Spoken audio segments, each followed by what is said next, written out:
911, what's your emergency? There's blood in the water! She's not coming up! Oh my God!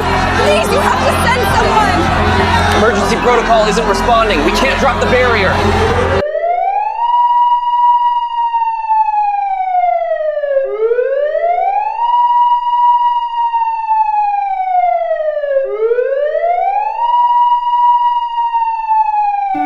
She was the star of the show.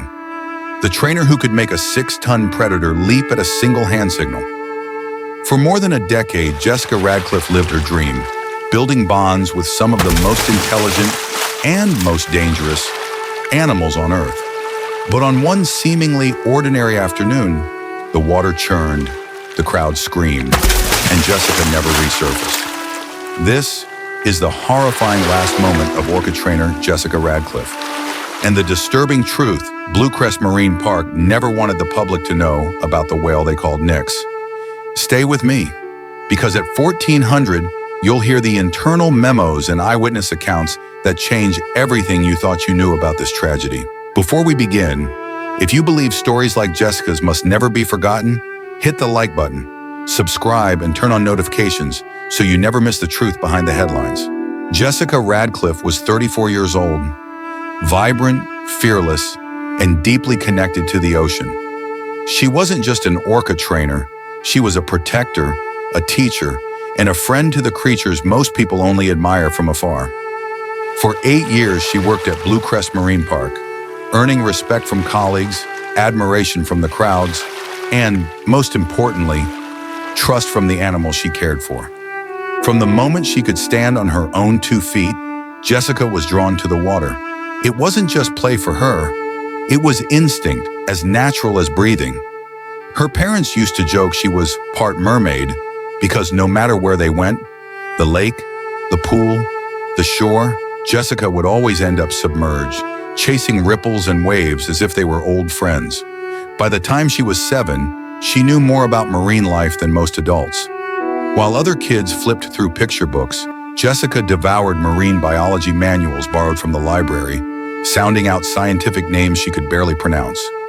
Summers were spent snorkeling off the Florida coast, her tiny hands clutching waterproof notebooks filled with sketches of fish, coral, and the occasional dolphin she'd spotted in the distance. She collected shells like they were treasures from another world. And to her, they were. Each one was a story, a memory of the sea she loved so deeply. As she grew older, her passion didn't fade. It deepened. While other kids dreamed of careers that kept their feet on solid ground, Jessica dreamed of one where she would spend her life in the water. She studied animal behavior with an intensity that surprised her teachers, staying after class to ask questions no one else thought to ask. Not just what animals did, but why. She wanted to understand them, to speak their silent language, to know what they felt when they looked back at her. At 22, she applied to Bluecrest Marine Park's highly competitive internship program, a program so selective that only a handful out of hundreds of applicants were chosen. The competition was fierce, but Jessica stood out, not just for her knowledge or skill, but for the way animals seemed to respond to her presence. Trainers would later say she carried a calmness about her that even the most skittish marine life could sense, a kind of unspoken assurance that she could be trusted. They still talk about her very first day with the orcas. She was introduced to Nyx, a young male with a reputation for avoiding human contact. He had a history of retreating to the far end of the pool whenever someone approached, and some trainers quietly warned her, "Nyx has a side you don't want to see." But Jessica didn't rush toward him, didn't whistle commands, didn't demand anything. She simply knelt by the edge of the pool, placed her hand in the water, and waited. For several long minutes, nothing happened. The water's surface stayed still, the tension thick. Then from the depths, a shadow rose, large, deliberate, and silent. Nyx surfaced slowly, water beating on his slick skin, his dark eye fixed on hers. And then, he touched his nose gently to her palm. It was a small gesture, but it was monumental. In that moment, Nyx had chosen her, and that unspoken connection would shape the rest of Jessica's life. But bonds with apex predators are fragile things. and neither of them could have known just how violently this one would be tested. To the public, orcas are the ocean's gentle giants, intelligent, graceful, and loyal. But trainers know another truth. In the wild, they are apex predators, hunters with strategies as complex as any human military operation. They can toy with their prey for hours before delivering a single, decisive blow. And in captivity, their intelligence, their raw strength, and their awareness of their confinement can turn unpredictable, even dangerous. Over the years, orcas have been linked to dozens of incidents in marine parks worldwide. Sudden, explosive acts of aggression that even the most seasoned trainers never saw coming. Not out of malice, but out of something far more unsettling: instinct. But Jessica believed Nix was different. She called him her ocean brother. She spoke about him not like a coworker might speak about an animal, but like family. He would follow her voice commands without hesitation, gliding to her side with a single call. And Jessica swore, with a conviction that left others uneasy, that he could understand her emotions. She believed their bond was unbreakable, that love could bridge the space between human and predator. Trainers said, Jess had this belief that if you loved them enough, they'd never hurt you. But that's not how orcas work. That's not how wild animals work. And we all knew Nix had his days. February 17th, 2023, the park's busiest weekend of the year. Jessica was headlining the final Ocean Majesty show of the afternoon, a performance she and Nix had run through hundreds of times, each move polished, each cue seamless. The stands were overflowing. Parents lifted toddlers onto their shoulders for a better view. Children leaned over the railings, eyes wide, clutching programs, and waiting for the splash they knew was coming. Backstage, Nix was already in the water, circling in slow, deliberate arcs, his black and white body slicing through the blue like a living blade. Trainers nearby whispered that he seemed unusually still that morning, but Jessica brushed it off. She had worked with him for years. This was her ocean brother. She stepped onto the platform in her wetsuit, flashing that easy, radiant smile the audience adored. Nix surfaced beside her, exhaling a misty breath that caught the light like silver smoke. She gave a small, subtle hand signal, and the show began. The music rose. The crowd erupted. No one in the stands, not one person, could have known. They were watching a final performance.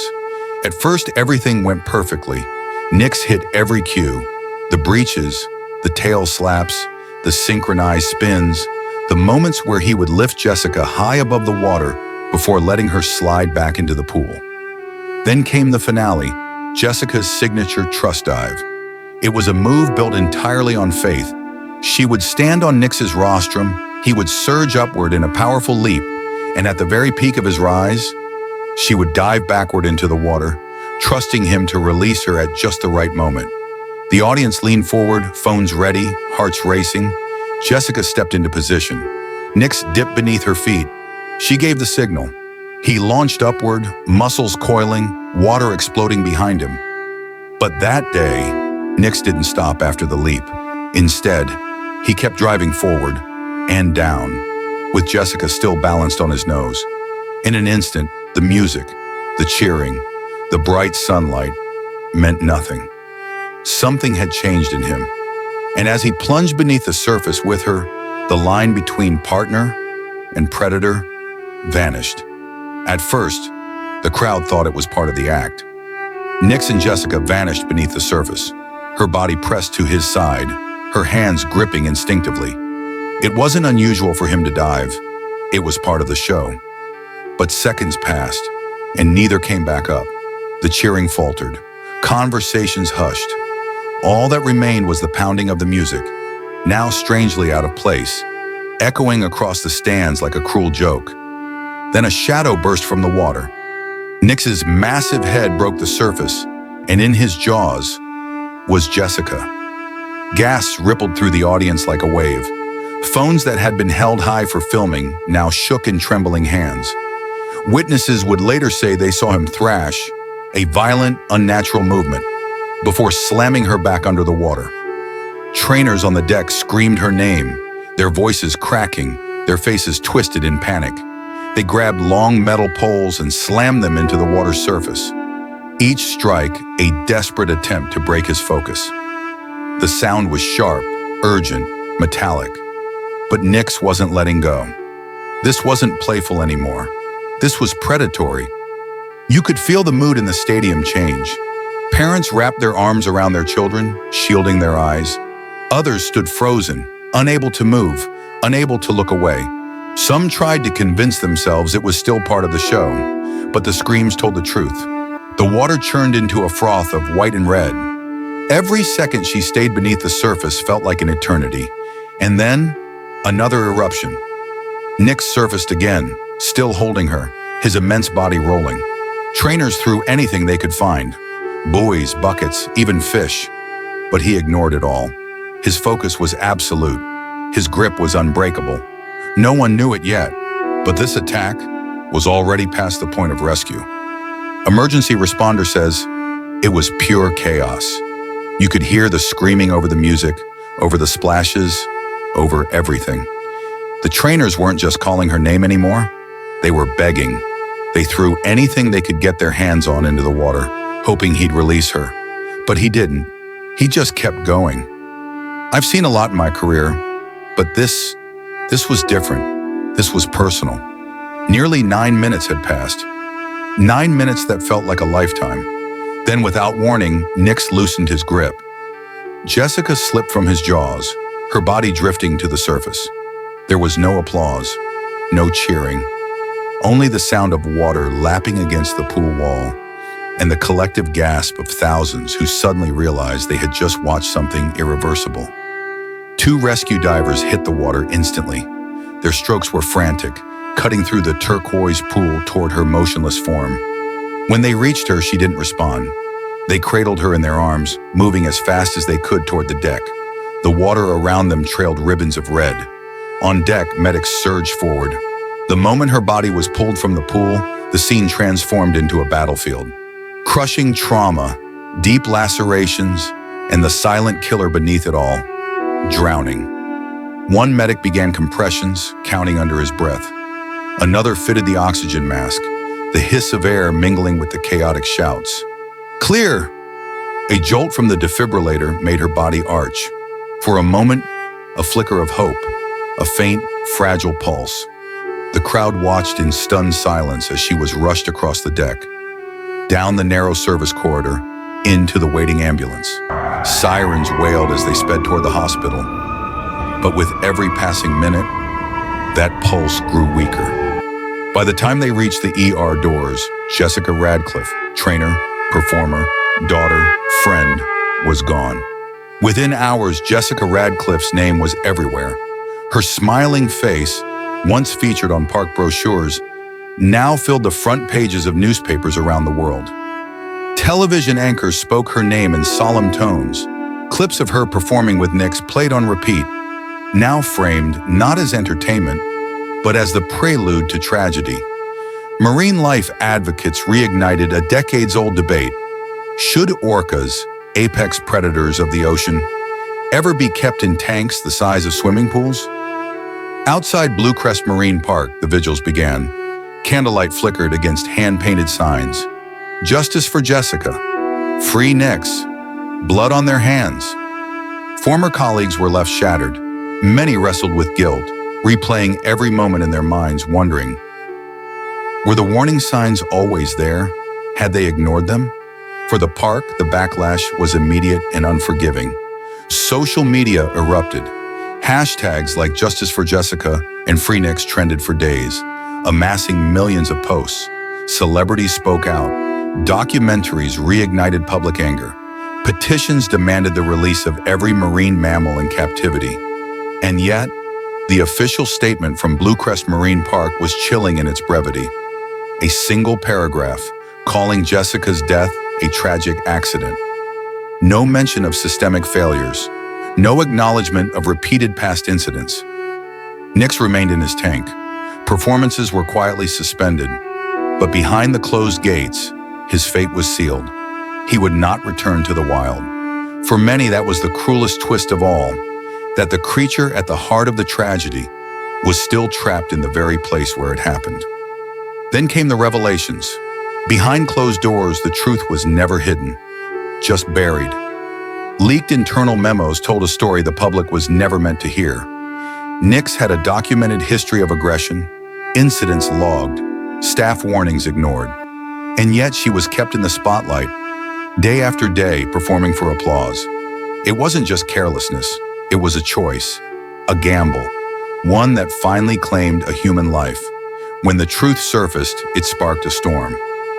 Federal agencies stepped in, OSHA, Marine Wildlife Authorities, legal investigators.